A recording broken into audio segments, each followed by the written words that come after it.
దాని తర్వాత రత్నాకరుడు నారద మహర్షిని చూసి, స్వామి, ఎన్ని పాపాలు చేశాను కదా, ఈ పాపాలని ఎలా పోవాలనేసి అడిగాడు.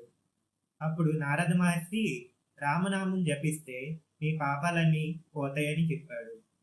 అయితే రత్నాకరుడు రామనామాన్ని జపించలేకపోతున్నాడు. ఇది తెలుసుకున్న నారద మహర్షి, రామనామం జపించడం రాకపోతే మరా అని పలకమన్నాడు. అయితే రత్నాకరుడు మరా అని పలకడం మొదలుపెట్టాడు. అలా జపం చేస్తుండగా రామనామంలోని మునిగిపోయాడనమాట.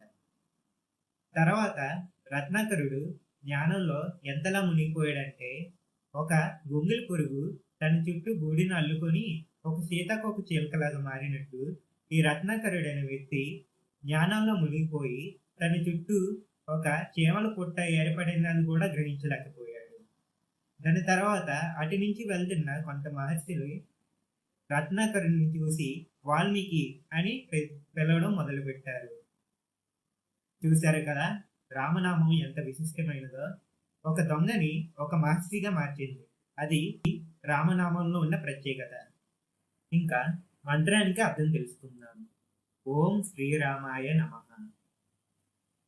ఓం అంటే విశ్వవ్యాప్తమైన ప్రణమనాదం, అంటే యూనివర్సల్ సౌండ్.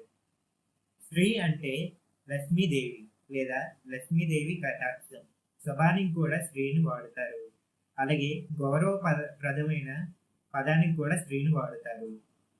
రామయ్య అంటే శ్రీరాముడు. రామ అంటే ఆనందాన్ని ఇచ్చేవాడు. నమః అంటే నా నమస్కారం. ఇప్పుడు పూర్తి అర్థాన్ని తెలుసుకుందాం. శుభాలను ప్రసాదించే ఆ శ్రీరామచంద్రుడికి నా నమస్కారం. ఈ వీడియో నచ్చితే జై శ్రీరామ్ అని కామెంట్ చేయండి.